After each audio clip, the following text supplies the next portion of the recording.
All right, Sony, we get it.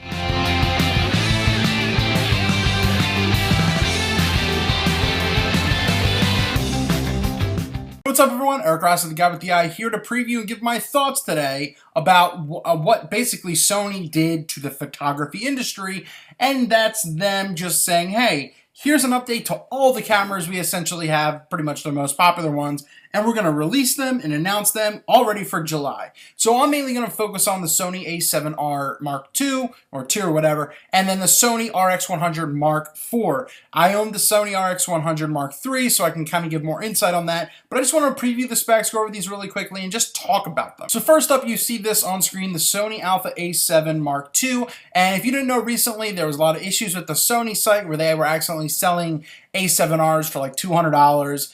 Unfortunately, no one got it for that price. I tried and everything like that. But essentially, this is the camera that they're moving from. 36 megapixels, same thing as like the Nikon D810, 1,800 bucks, everything like that. Pretty much, they're kind of really just pricing it a little bit. They're trying to sell out of it, and that's the problem with they didn't get this through to the consumers. But it's because of this, and obviously there was something coming out because it's a very popular selling camera in the full frame market. So moving from the Sony A7R to the A7R Mark II, you get 42 megapixels, which is more than enough for literally probably 90% of the industry. I'm not going to get into all the megapixel discussions, but just keep in mind it's got 42 megapixels on a CMOS FX sensor. It's their Bionz X imaging processor, which is really fast. Sony's notorious for having, this body and everything like that, and it's just got, it is great quality stuff. And if you're into Sony cameras, which I am, I love my A6000, obviously not, on the same par as this one,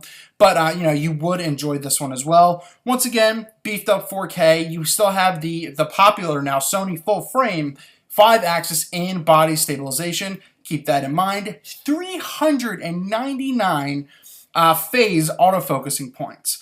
And they have 25 contrasting points, which is cool to see that they're still trying. That's the one big drawback a lot of people have with mirrorless and DSLRs is the autofocusing systems. But, maybe this is more sort of a bridge to something more like a DSLR. Who knows? But 399 is mind-blowing. So you could do anything with that. 5 frames per second, has a 3-inch, this screen, I just call this the street screen because that's all it's useful for. You're not using it as like a selfie screen or anything like that, but it's 3 inches. You get the tilty LCD screen. Its ISO is rated to 102,400.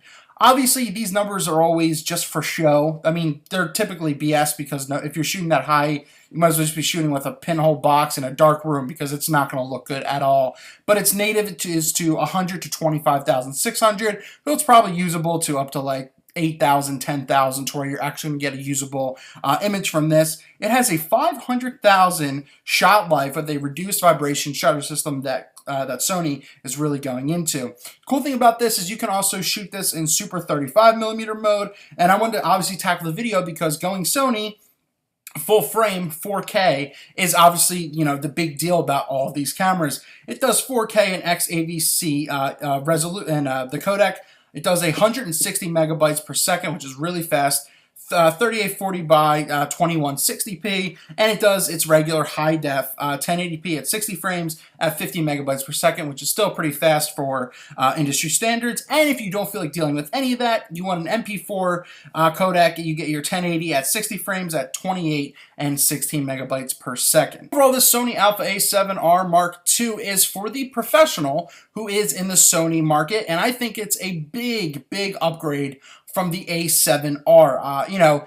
Maybe not 100%, but it is something definitely more to keep in mind. The body looks a little more sleek, and it just seems like it's going to be way more fast. I don't know. It's probably, the image quality might be similar, but I think the video has advanced a little bit more because the A7R isn't that old, in regards to camera standards, but I think that this is going to be a very strong selling camera for them. Oh, this is actually can be available in June.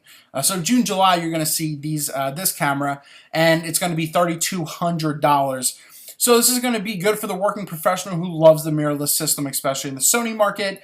My problem is always their lens selections. That's the thing that really hurts Sony, is its confusion among lenses and all that kind of stuff. But you still get your Wi-Fi and NFC, your near field communication, so that way you can, look wirelessly, all that kind of stuff. But but looking at this camera, it's very sleek, minimalistic, and just looks smaller, more compact, which is pretty interesting. You get your HDMI's ins and outs, and I think it's clean. Overall, it looks like another Sony good camera with another great sensor. Once again, if you're into the industry and and you're a working professional, this is the camera for you. I don't think this is for the majority of the market. No one really needs 4K 100%, and I just don't think 42 megapixels is that mind-blowing anymore, especially with the Canon, shooting 50 megapixels.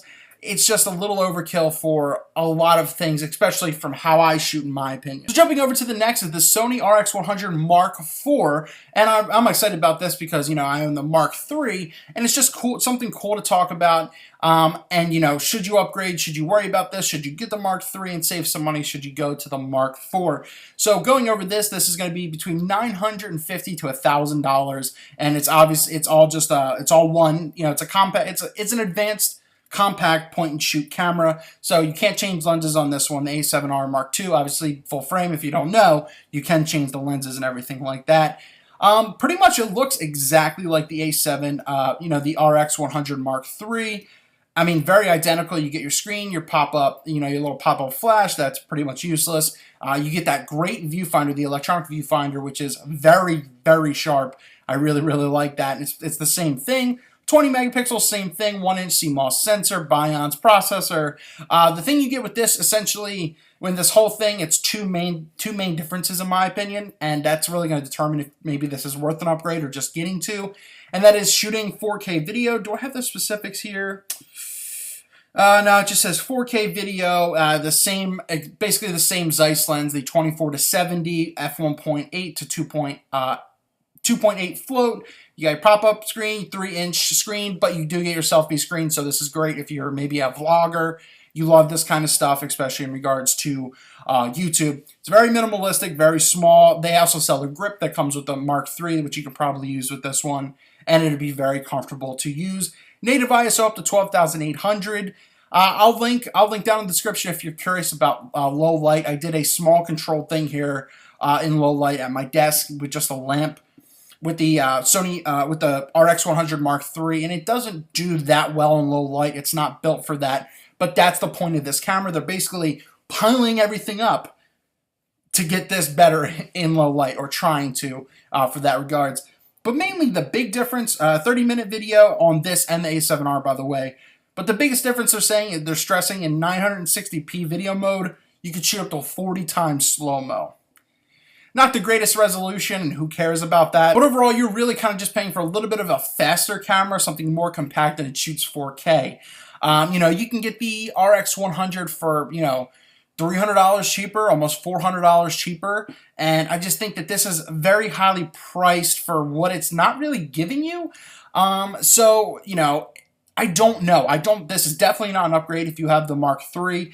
Keep it unless you really need 4K, which once again is in the minimal market. You probably don't.